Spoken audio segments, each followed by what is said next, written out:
Je pense sans cesse à toi.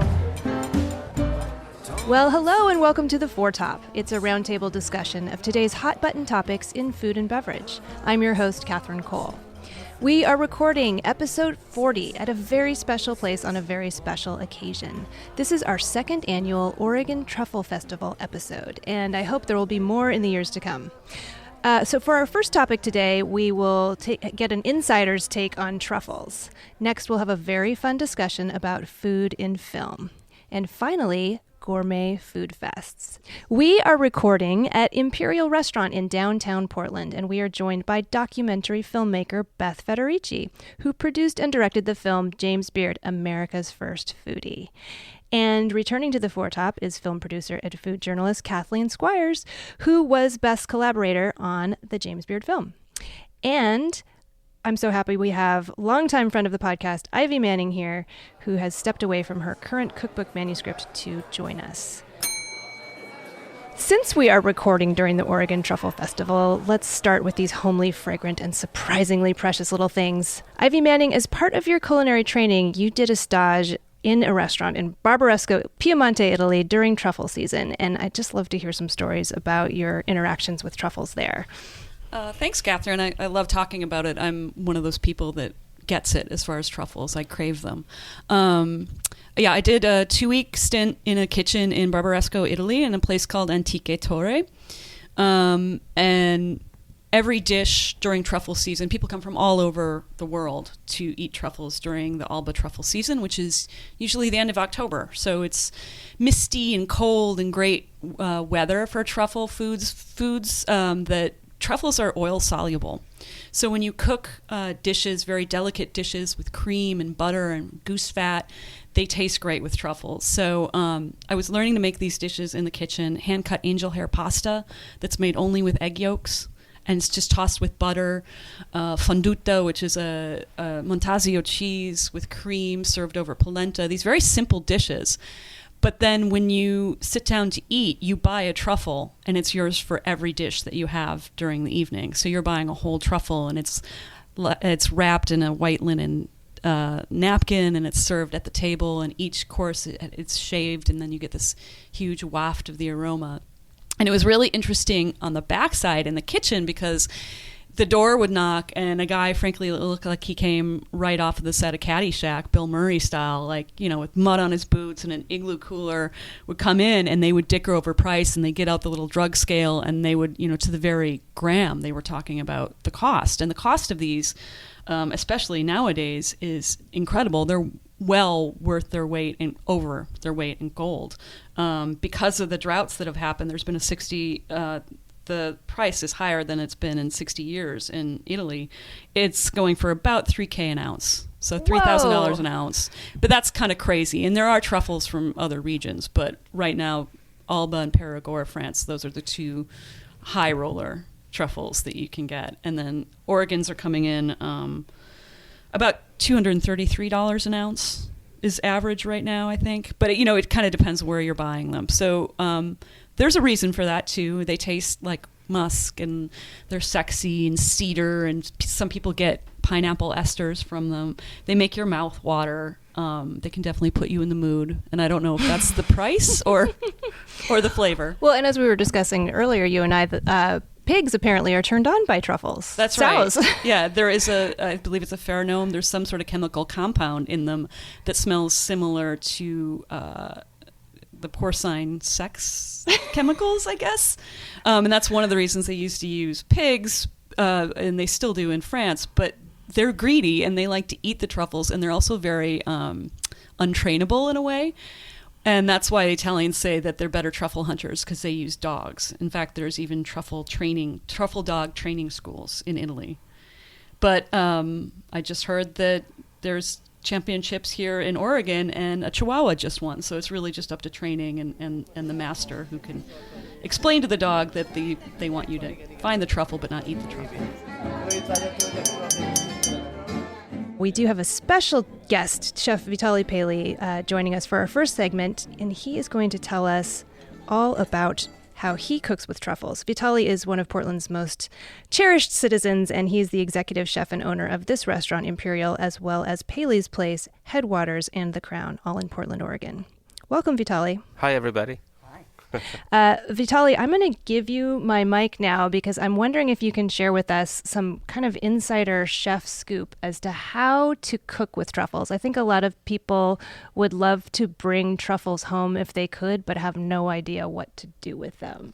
Okay, so I personally think that truffles do best when they are in an environment that they can bloom better flavor-wise. So anything that is starch, i.e. potatoes, polenta, rice, risotto, would really get that flavor through. I also feel eggs is one of the best ways of featuring truffles.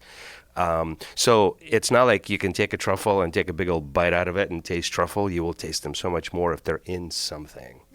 I also find that finishing with a truffle is better than beginning with a truffle. Or if you begin with a truffle, i.e. you saute them first and with shallots and oil, for example, you add whatever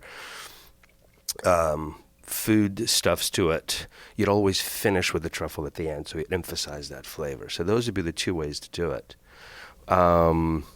Smelling the truffle in the first place, kind of understanding what the smell is like. If it's strong enough, it'll pretty much dictate how much of it you need to flavor something, and just kind of follow your nose in that way. That would be my suggestion. Stuffing it under a skin of the chicken and then roasting it, and then finishing it with more truffle at the end with some juices that come off the chicken. It's really tasty. So when you say stuffing, are you shaving and putting the shavings under, or what do you? So I'll take some truffle and I clean it with a toothbrush or just like a small nail brush underneath some water, and then wipe it dry, and then I would slice it really thin, separate the skin and the meat between the breasts and the skin, and then I would stuff it underneath. The French call it the en demi-deuil, which means half mourning, black and white. It's kind of interesting. So a black truffle under a skin, and then roasting it on a spit or roasting it in the oven. That would be en demi-deuil presentation or preparation. So, Vitaly, do you have a dealer? I mean, Ivy was just saying that this boy showed up at the back door of this trattoria in Piemonte where she was working with, and it was sort of an official truffle hunter or dealer. He was a dealer.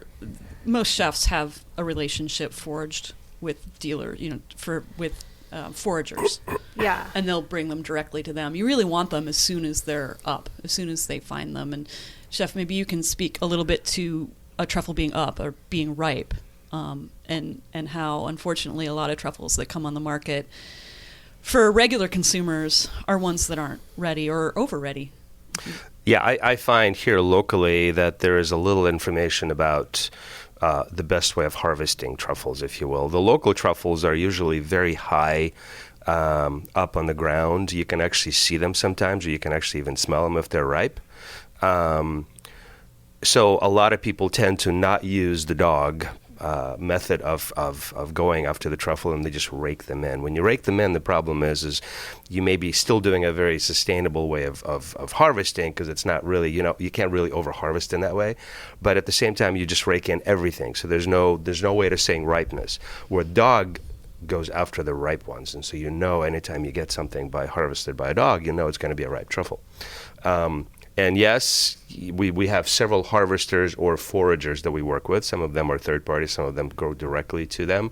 I went harvesting a couple of different times myself, and it's pretty fun. You go under the ground and you actually see them pop up, and you can just rake them in yourself. But distinctly, the truffle that I picked and the truffle that dog picked the same day, the same hunt, distinctly different. His was ripe, mine was not. It's interesting when going truffle hunting here with Umami Truffle Dogs in Oregon during the Oregon Truffle Festival. The dog we went out with would find them, and it's pouring rain. You're in this Doug fir thicket, it's really like dense and cold, and everyone's shivering. And the dog would just find them immediately and dig just a little bit. They had trained the dog to dig just a little bit. And then we would, and then the owner would go in with gloves and look for it. And if she couldn't find it, she'd ask the dog again, where was that? And he would look down at the ground and put his paw on it, like, can't you smell that, lady? It's right there. So they can really smell it, and these are a symbiotic relationship with the trees, these fungi. But how they spread themselves around is they smell good, and animals eat them, and then they poop the spores out, and they spread around. So that's how the truffle keeps going and keeps reproducing. So they should smell good. And our sense of smell isn't as good as, say, a pig or a dog. As we were hunting, I remember last year, there was a harvester with a dog explained how a dog will point to the truffle differently or look for a truffle differently when they sense a truffle as opposed to sensing some sort of an animal that burrows inside the ground. So they will point a certain way, and the owner of a dog has trained himself to recognize those motions. It's kind of a fun process. Amazing. Yeah. Well, Kathleen and Beth, you two know more than anyone, I think, in the country about James Beard, who grew up here in Oregon, and he had a special relationship with truffles, didn't he? Well, he did. He loved truffles. I don't think James Beard met a truffle that he didn't love. And he enjoyed them in France and in Italy and also in Oregon. And as a matter of fact, in 1977, at the Mushroom and Man Symposium, where he was the featured speaker, he actually likened Oregon truffles to those of Perigord. And so that was actually a very big statement back then, especially in the 70s when truffles as a commodity was fairly new in Oregon.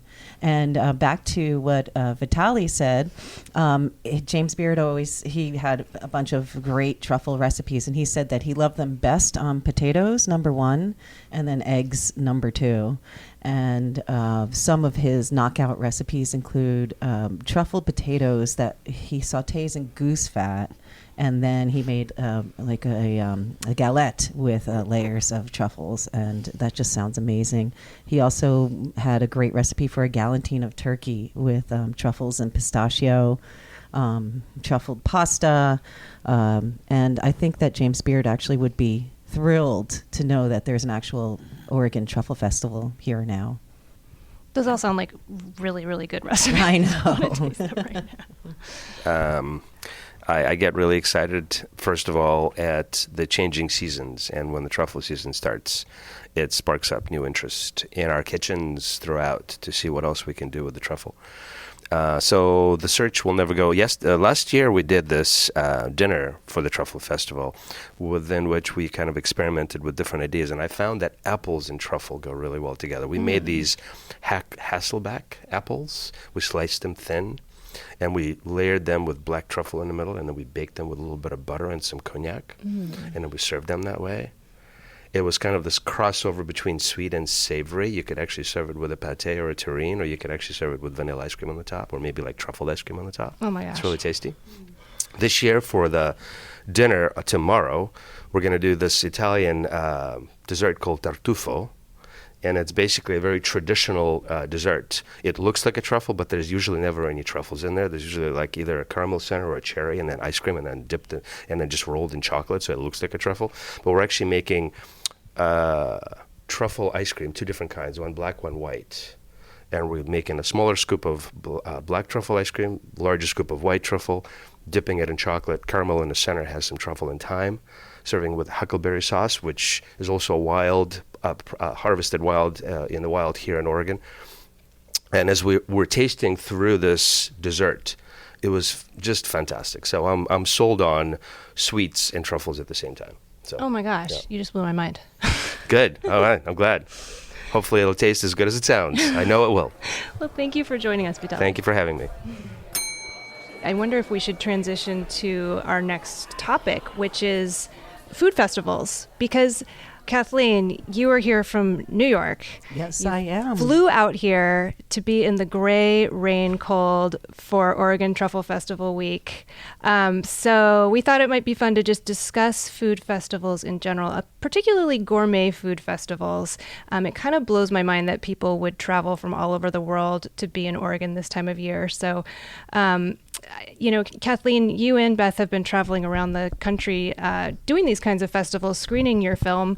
So I just wondered, what are your observations of the Contemporary Gourmet Food Fest? In terms of Oregon, it just so happens that February is the prime time for truffles. There's so many different types, and my favorite types are the festivals where you learn something, where you have an immersive experience, and you eat great food and you have a great deal of fun.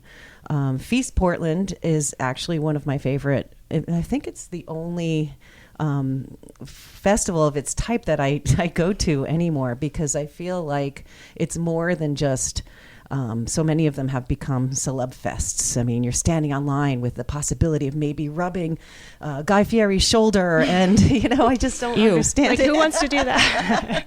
I don't know what people really get out of that. So the best festivals tend to be the ones that just are not about the celebrity aspect of the chefs in attendance. They're the ones like Feast that I think the star of Feast is always Oregon Bounty. I love that at the grand tasting, they are featuring the Dungeness crab and the Oregon mushrooms and the wines from here and the beers from here.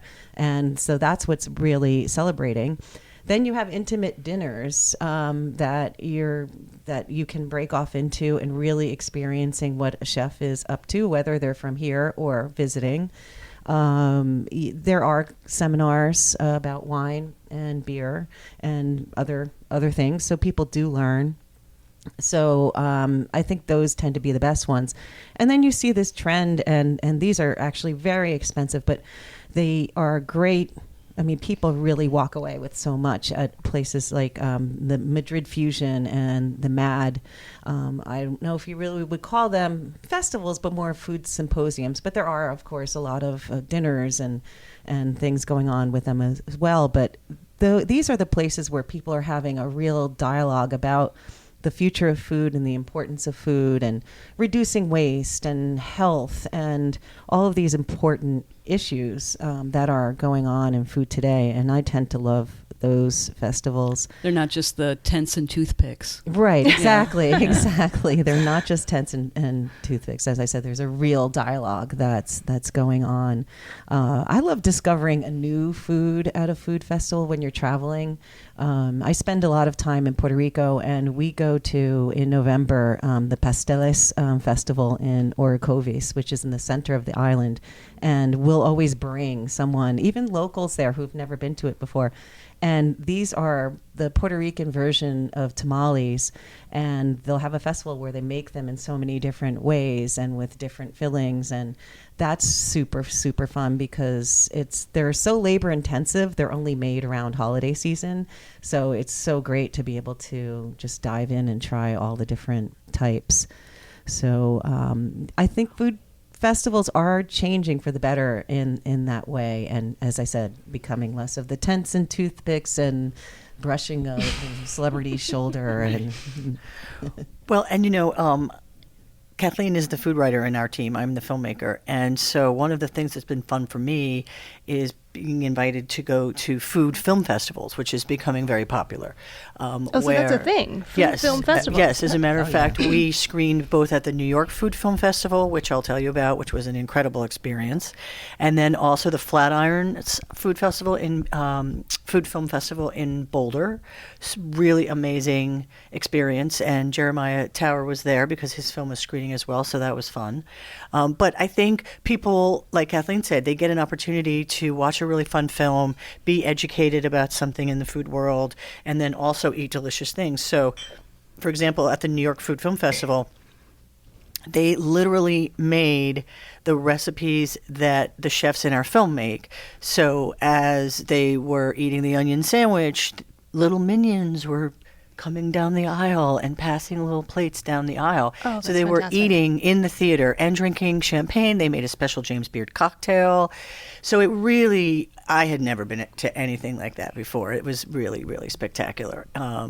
It was event. fun because how many times do you get hungry while watching a film, seeing some of those beauty shots, and then all of a sudden, wow, there's a strawberry shortcake right in front of you. Yeah, it was incredible. And I think that they have had it in some other locations. I keep prodding them that Portland would be an amazing town for something like that because we have such a strong film community here. And we never stop eating. And we never stop eating, exactly. And we're already used to eating and drinking in the movie theater. So, this is just another way to introduce great Oregon bounty, and Oregon film bounty. So we're working on that. I know that I would watch almost any film, and I'm even talking about Marvel Comics stuff, if there was truffle popcorn. I mean, real truffle popcorn. And there will be truffle popcorn at the screening at the Oregon Truffle Festival this weekend. Yeah, exactly. Yes. Yep. At the screening of your film. At the screening of James Beard, America's First Foodie. And will the truffle popcorn be made with real truffle oil or the fake stuff?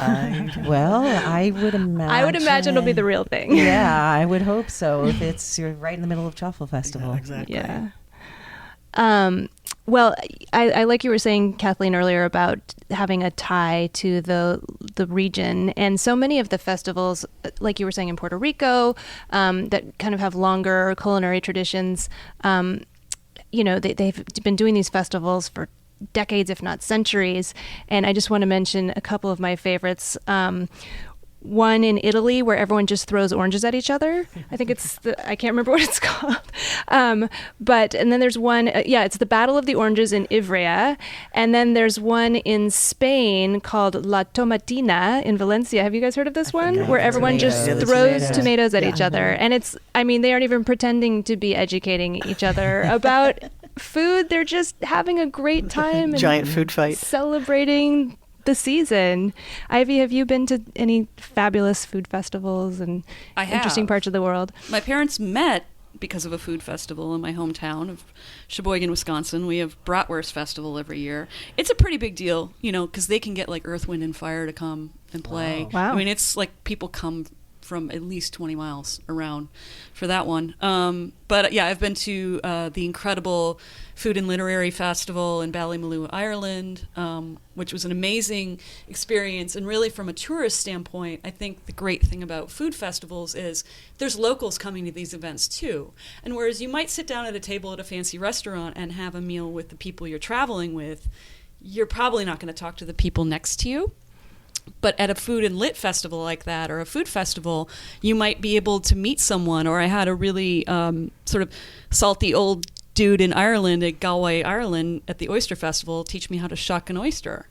And then we ended up talking to him, and then his family owned a pub, and of course, my whole family ends up at that pub, and everyone, a couple Guinnesses later, and we had, some good friends in Galway all of a sudden. So it's a really great way to like sort of cross boundaries, cross the white linen tablecloth boundary, and like meet people in their own atmosphere. And they're so proud of their food. They're all house proud, so it's a great way to learn about a region. That is such a good point, because fine dining is kind of isolationist. Like, you get your circular table like we're sitting at now, and you just face the other people you're dining with. You don't really interact with others. I love that point. Food tourism is a good thing. Absolutely. And, just bringing it back to James Beard again, he really, that's one of the things that he loved to do in his column, was to introduce people to little off the beaten path places.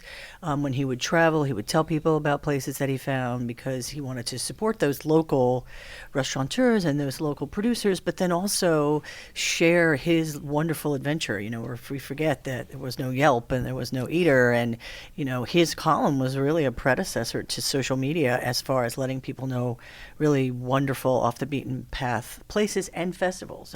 He was a big supporter of the festival. He came back to Oregon, I think, every year for the Strawberry Festival. He would come out, and of course, growing up and spending the summers at Gerhardt, like Kathleen said, there were always razor clam festivals and oyster festivals and crab festivals that, he was going to, and his mother was buying fresh seafood and then bringing it home and cooking it on an open fire on the beach. So, I think Oregon has a long history with wonderful festivals. And back to Ivy's point about that kind of reaching across the table and finding commonality. I was lucky enough one year to go to the International Gourmet Festival in the Algarve in Portugal. And it was 10 days with about 25 Michelin-starred chefs. The only Michelin-starred chefs were allowed to cook there. They came from all over the world. So Massimo Bottura cooked, and Magnus Nilsson and Alan Passard. It was really incredible. And so I was there actually doing a story, but the people who came had a lot of bucks because it was really expensive to sit down. And again, these dinners were intimate to enjoy. So I sit down at the table, and who's at my table but Sheryl Crow. And I remember thinking, what in the world would I ever talk to Sheryl Crow about? Well, food. I mean, we were talking about Massimo Bottura, and she was telling about how when she had gone to Italy to his restaurant and how much she loved it. And she's a real gourmet. She said she wouldn't miss this festival for the world. So you never know who you're going to meet. And yeah, I probably couldn't talk much music with Sheryl Crow, but we can certainly talk about food. Wow. Don't you wish you could just go to a festival like that with James Beard? Especially your food and film festivals with those dishes being brought out as you were, oh my goodness. It would be great. And it would be interesting to hear his take on some of the dishes too. Absolutely. Well, speaking of food and film, Beth, as a professional filmmaker, I would love for you to talk us into our third course here, which is food and film. Do you have any favorite films about food? I mean, it seems like it's this whole subgenre of filmmaking, and there are as you were saying, there are whole festivals around it. People really kind of geek out about food films, don't they? They absolutely do.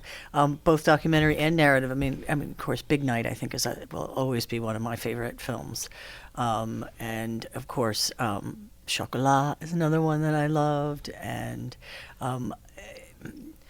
One little short that they screened with our film was an interesting short about caviar, which I hope gets out there and gets some distribution because it was very educational and kind of showed both sides of caviar. So I think you're right. I think it's definitely having a huge resurgence, if you will. People are really interested in them, and especially when they can learn something. You'd be amazed at how many, I hate to say it, but especially men who have come up to us after the screening and said, I'm not really a foodie, but my wife dragged me to this, but I really learned a lot. I learned a lot about food in the 20th century that I would never have known. So that's the biggest compliment I think you can get from an audience member, is that they actually really learned something, especially when they probably came in thinking they might be taking a nap during the screening and were excited about what they learned. So. And to Beth's point about Big Night, I think it's really hard to make a good food film. And the best food films, like Big Night, which is my favorite, it's about food, but also it showed the struggle of the restaurant business, I think, in a very accurate way. And also that conviviality that, yes, they were a struggling restaurant, but, for this meal, we're having such a good time, and we're doing the Mambo Italiano with everybody in the restaurant, and that's what food does, is bring you together. And it had all those wonderful beauty shots of that timpano and made you want to run out and eat it. Well, by the way, though, that takes a lot longer than one afternoon. Making Wherein timpano. you're romancing a girl, and I seem to remember him going car shopping as well. And I'm thinking, the whole movie, I'm sitting there with my chef friends. I think I was a line cook at the time, and we're all like, dude, you got to get back to the kitchen. I know. You have a lot of stuff to do. You're in the weeds, man. Exactly. Maybe that's the difference between the feature films and the documentaries. Like, you watch Jiro Dreams of Sushi, and you're like, oh my God, these people just work and work and work, and all they do is work. And then the feature films make it look like just fun and dancing and music. Right. And I grew up in an Italian restaurant. My grandfather opened Federici's in 1920, and it's still there, kicking, making great pizza. And so, our restaurant was very similar to Big Night, where my grandmother had to make a red sauce that was really for Americans. She didn't pronounce things in the Italian way because people would just always would butcher it. So, so I really related to that when I saw that kind of struggle of, like that they had, that kind of having to dumb down that beautiful Italian food for an American audience. So then when you get to see them really shine and make that amazing dinner and really be able to bring their homeland, it's just like, look, I'm tearing up. In Big Night, one of my favorite scenes is the woman who asks for the side of pasta, and chef freaks out and he says, "Well, would you like some potatoes with that as well? How about some rice?" Didn't she? She had ordered risotto. Yeah, and she had risotto, and then she wanted on a side of pasta. And Those were the food pyramid She wanted a days. side of macaroni, probably, really. And he says, "She's a criminal, and I want to kill her." Well, a lot of food films are about culture and about sharing who you are. I'm just thinking like Eat, Drink, Man, Woman, Yep. Tempopo, Joy that. Luck Club. There's a lot of scenes in Joy Luck Club, and to me, like the films that are like Chef, for instance, I didn't super enjoy because it was sort of this deification of a man, and I'm more interested in what the food tells you about the people. And I remember a scene in Joy Luck Club where I think there's 2 or 3 daughters, and there's the favorite daughter, and the youngest one, who's not the favorite, is watching her eat, and she notices, everything's always the best for her, and she reaches in with her chopsticks and picks this big juicy crab claw right off the top of the family serving. Like she always takes the best. And I think food tells you so much about people. It tells you about culture. It tells you about personality, and it can also tell you about the culture of a people, because if you think about it, there aren't a lot of really great food movies done in America, because I think we have a really complicated relationship with food and the joy of food. We have more like, Morgan Spurlock, whereas France and Italy, they've like, Babette's Feast. There's lots of movies about the joy of food, whereas Americans, I don't know if Beth and Kathleen, can you think of other, like, there aren't a lot of movies. They're terrible. No, exactly. Although, speaking of that, and this is documentary, and we use some of the footage in our film, Les Blanc's, Garlic is as good as 10 mothers. I think that's what it's called, or 12 mothers or 100 mothers, which again was kind of really just glorifying garlic and all the wonderful things you can do with garlic, and California's relationship with garlic, and bringing garlic to the rest of the world, and just really enjoying watching Alice Waters and Ruth Reichel be at Chez Panisse making this amazing garlic dinner. And so that's a really fun one too, which is a little harder to find, but it's out there. Yeah, I was going to say, I haven't seen that. How do you access I think you that can find it on YouTube. Okay. I think you can. His son is still alive and kind of takes care of all of his films, and so it's available. I'm trying to think other another one American. I just watched because I had just read the book is Nora Ephron's Heartburn, and that's Meryl Streep plays a cookbook author, and she's going through a rough time with Jack Nicholson, who's plays Carl Bernstein, her ex-husband, and when she finds out that he's having an affair, she's made this beautiful key lime pie and she smashes it in his face. But then there's other times in the movie she sort of cooks through her feelings. Her feelings are in her food. So there's this lemon chicken that they eat in bed, and it's got tons of garlic on it, and they're giggling in love. And it's interesting how food, like Water for Chocolate, how food is feeling. And My mother owns this film, and we watch it all the time together. Moonstruck.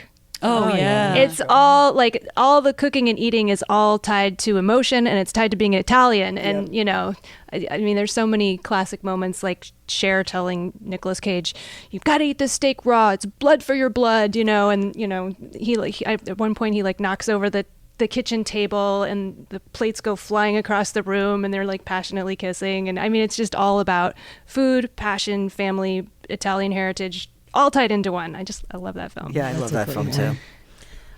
Interesting, Ivy, you brought up Chef, and I thought it could have been a lot worse. I didn't. However, yeah, no. But the thing is about Chef is I didn't think it was at all about food or even about being a chef so much. He could have been anything. He could have been a car salesman or an accountant, and the story would have been the same. And the one thing about food actually that I even remember from that film is that chocolate lava cake. And I remember thinking, what is it, 1986? Right, you can Google that. I'm pretty sure there's lots of, Personally, my favorite, and it's from a very long time ago when I first saw it, was Charlie and the Chocolate Factory. Oh yeah. Oh. And then it was That's all not about really food, though, chocolate is it? rivers and lickable wallpaper, and your dream can be anything. But now that I've seen it again more recently, I realize that it's very much a cautionary tale about greed. I mean, one girl turns into a blueberry, and one drowns in a chocolate river, and one gets stretched because she fell down the golden egg. So they're all these greedy kids, and they're going to get punished. And then I'd recently read that Roald Dahl, the author of the book, didn't like children.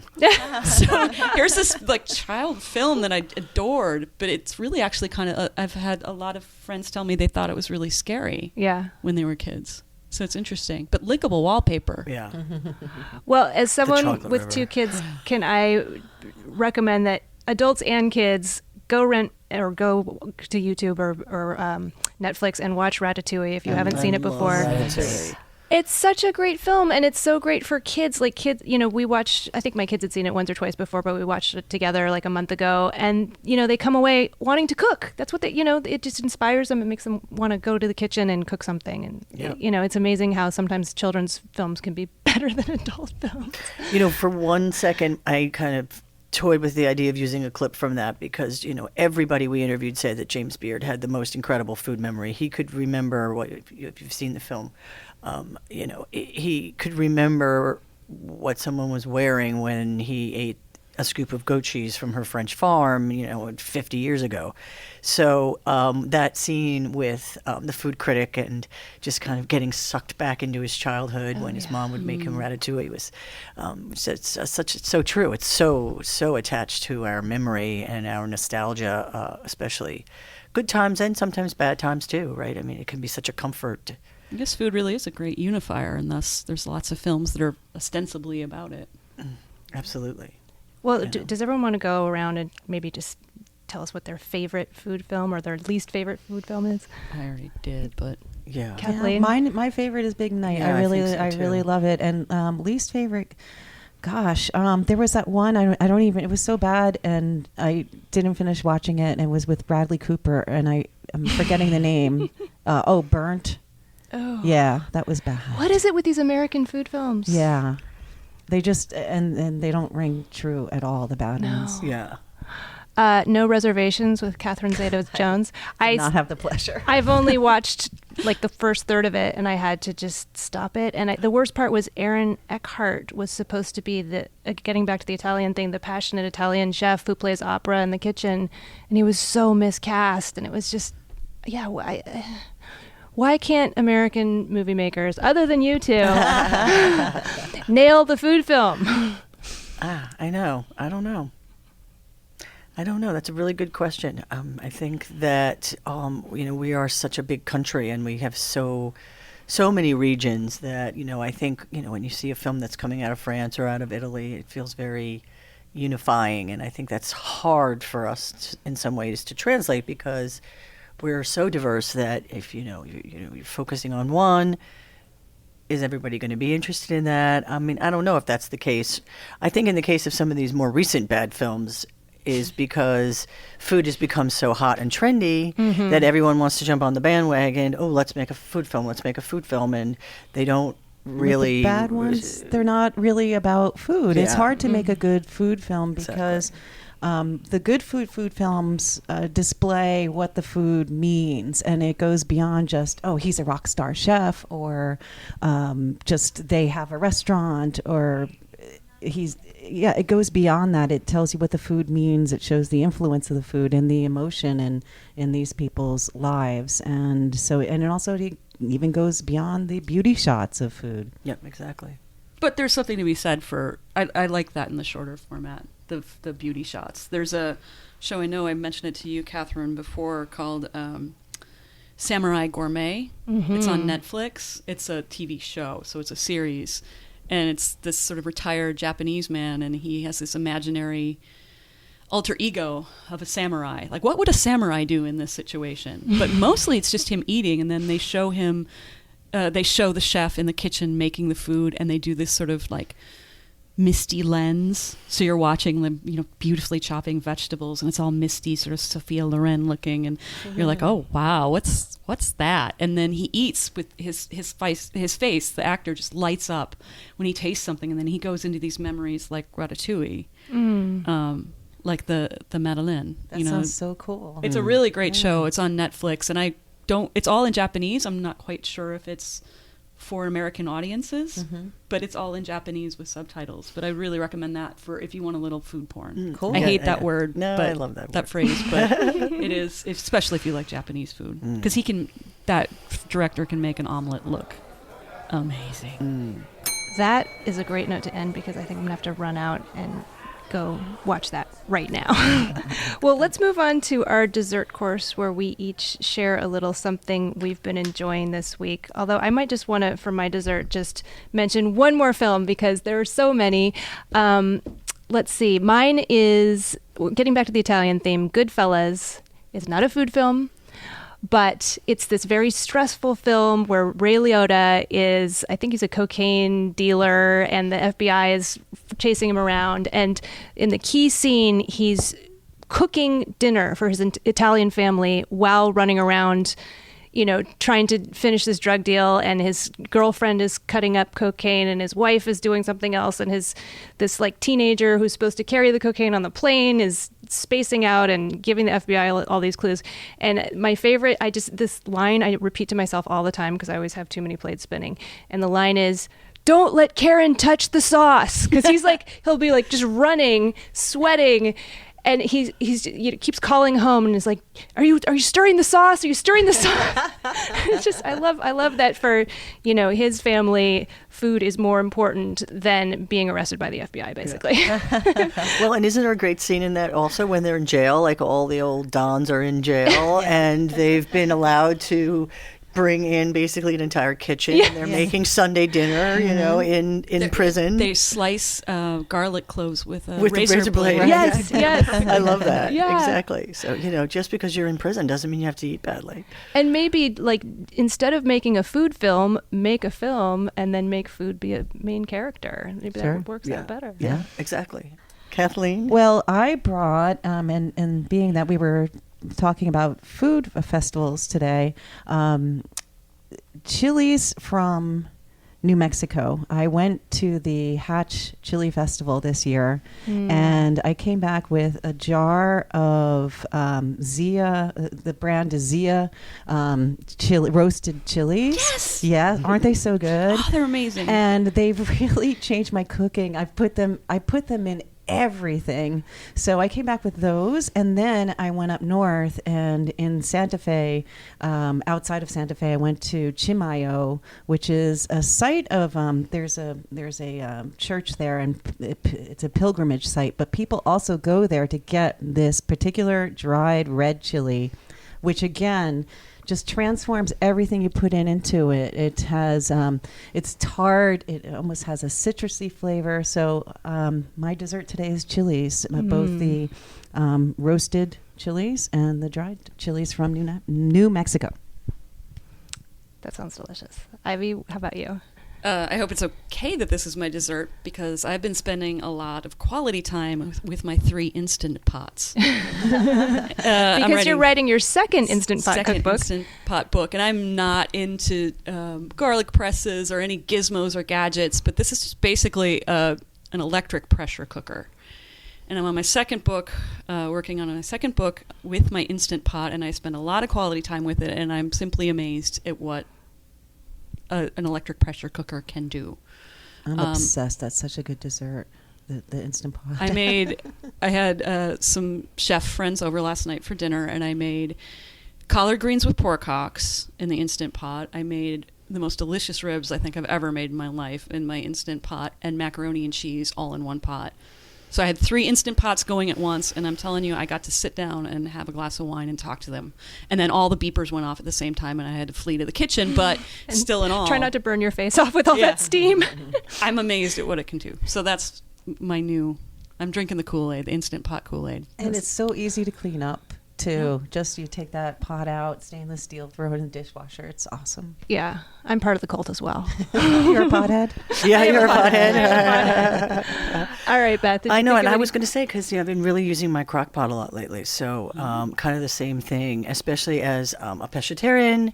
I just recently made a really amazing vegetarian kind of beef stew in it. Lots of things that I didn't think were possible, but someone gave me a really great vegetarian crock pot cookbook, which I recommend to vegetarians because, it was really good bacon beef stew. And, again, it's so nice to come home and it's done. What was the quote-unquote beef? It's these beef cubes. I'm trying to think of the name of the company. So it's like a tofu kind of... Yeah, it's probably more in the seitan kind of soy product. Townsend's makes some really good seitan. Yeah, those shaved beef cubes are great for, skewers on the grill. I make those a lot with that. Beef bourguignon I can make with that, which is really good. And just use mushrooms and mushroom stock. Really, really excellent. And of course, the mushrooms have been so wonderful. I mean, we really had a long season this year of chanterelles, and so I've been cooking with them a lot. That sounds delicious. Well, thank you, everyone. Thank you, Beth Federici, filmmaker, documentary filmmaker. You also teach film as well, right? I do at the Northwest Film Center, and to high school students from Northwest Academy. They come over there and 3 times a week, and I teach them filmmaking. Well, thanks for being here. Thanks for having us. Thank you, Kathleen Squires, co-producer with Beth of James Beard, America's First Foodie. And you're also a food and travel writer for publications we all read, like Saveur and Wall Street Journal, that kind of thing, right? Yes. Thank you, Catherine. I'm always delighted to come to the Foretop when I'm in Portland. Thanks for being here. And Ivy Manning, we are very blessed that you were able to step away from your Instant Pot and your laptop to come join us. So nice to get out of the house.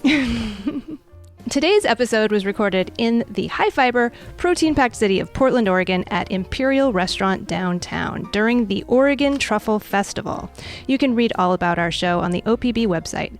Our sound producer and editor is Alex Ward. Special thanks to OPB sound supervisor Stephen Cray, and our theme music was performed by the incomparable wine importer Kermit Lynch. If you like our James Beard Award-winning show, please help us out. Rate us on iTunes, subscribe to The Foretop on your favorite podcast app, and tell your friends about us. You can tweet us at @4top, check out our Instagram or our Facebook page, and post your thoughts about the show.